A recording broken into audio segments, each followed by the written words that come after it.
ഇത് വ്യക്തിപരമായ ഒരു കാര്യമോ കുടുംബകാര്യമോ മാത്രം നമുക്കതിനെ കുറച്ച് കാണാൻ കഴിയില്ല. കാരണം ഇതിനകത്ത് ഗാർഹിക പീഡനം ഉൾപ്പെടെ യുവതിയെ മർദ്ദിക്കൽ ഉൾപ്പെടെ ഉള്ള ധാരാളം കാര്യങ്ങൾ ഇതിനകത്ത് ഇൻവോൾവ് ആണ്. അപ്പൊ മുഖ്യമന്ത്രിയുടെ ശ്രദ്ധയിൽ ഇക്കാര്യം പെട്ടിട്ടും 48 മണിക്കൂർ കഴിഞ്ഞിട്ടും ഇതിലൊന്നും ഒരു നടപടി സ്വീകരിച്ചിട്ടില്ല. അപ്പൊ ഞങ്ങളെല്ലാം ഒത്തുതീർപ്പായി എന്ന് പറഞ്ഞ് അവസാനിപ്പിക്കാൻ കഴിയുമോ? കേരളത്തിന്റെ ഒരു മന്ത്രിയല്ലേ, നിങ്ങൾക്ക് ധാർമ്മികമായ നിലപാടുകൾ സ്വീകരിക്കാൻ ബാധ്യസ്ഥനായ മുഖ്യമന്ത്രി, നിയമപരമായ നടപടികൾ സ്വീകരിക്കാൻ ബാധ്യസ്ഥനായ മുഖ്യമന്ത്രി ഇത്തരം ഒരു നിലപാട് സ്വീകരിക്കുന്നത് തികച്ചും അധാർമികവും നിയമവിരുദ്ധവുമായ കാര്യമാണ്. അതാണ് നമുക്ക് അറിയേണ്ടതായിട്ടുള്ളത്. അല്ലാണ്ട് അവർ തമ്മിൽ സംസാരിച്ച് ഞങ്ങൾ പ്രശ്നം തീർത്തു എന്ന് പറയുന്നത് കൊണ്ട് തീരുന്ന ഒരു കാര്യമല്ല ഇത്. അതുകൊണ്ടാണ് ഞങ്ങൾ മന്ത്രിയുടെ രാജി നേരത്തെ ആവശ്യപ്പെട്ടത്. ഇപ്പോഴും ഞങ്ങൾ അതിൽ ഉറച്ചു നിൽക്കുന്നു. മന്ത്രി രാജിവെക്കുകയാണ് വേണ്ടത്.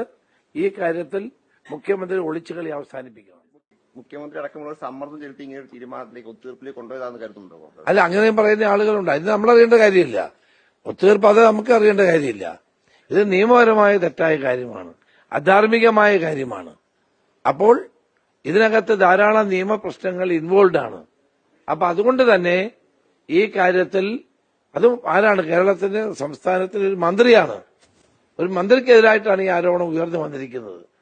അതങ്ങനെ ഫോണിൽ സംസാരിച്ച് ഞങ്ങൾ തമ്മിൽ തീർത്തു എന്ന് പറഞ്ഞാൽ തീരുന്ന ഒരു കാര്യമല്ല എന്നാണ് എനിക്ക് പറയാനുള്ളത്. കോൺഗ്രസിന്റെ പ്രതിഷേധത്തോടുകൂടി അവസാനിക്കുമോ? അതെങ്ങനെ അവസാനിക്കുന്നത്?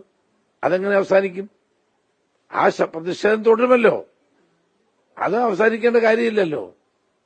ഇത്രയും വലിയൊരു ഗുരുതരമായ തെറ്റ് ചെയ്തിട്ട് 112 വിളിച്ചു പറഞ്ഞ സ്ത്രീ വിളിച്ചു പറഞ്ഞിട്ട് പോലീസ് വന്നു. പക്ഷെ പോലീസ് അപ്പോൾ അവിടെ തിരിച്ചുപോയി. അപ്പൊ പോലീസിന് തിരിച്ചു പോകാൻ ആര് പറഞ്ഞു? ഇത്തരം നിരവധി കാര്യങ്ങൾ ഇവിടെ ഉത്തരം കണ്ടെത്തേണ്ട കാര്യങ്ങളല്ലേ ഉള്ളത്. അതെല്ലാം ഇതിനകത്ത് അത് ഞാൻ പറഞ്ഞു, ധാരാളം നിയമപ്രശ്നങ്ങൾ ഈ കാര്യത്തിൽ ഉൾപ്പെട്ടിരിക്കുകയാണ്. അത് ഞങ്ങൾ തമ്മിൽ സംസാരിച്ച് തീർത്തു എന്ന് പറഞ്ഞാൽ തീരുന്ന ഒരു കാര്യമല്ല. അതിപ്പോ അവർ വ്യക്തിപരമായ കാര്യം. അതിൽ അന്തർലീനമായിട്ടുള്ള നിയമപരവും ധാർമ്മികവുമായ കാര്യങ്ങൾ കേരള സമൂഹം ചർച്ച ചെയ്യുന്ന വിഷയമല്ലേ. സംസ്ഥാനത്ത് ഒരു മന്ത്രിയല്ലേ, അങ്ങനെ കേസ് ജയിച്ച് മായ്ച്ചു കളയാൻ കഴിയുമോ? ഈ കാര്യത്തിൽ എല്ലാം ഇടതുപക്ഷ മുന്നണിയും ഗവൺമെന്റും മറുപടി പറയേണ്ട കാര്യമാണ്.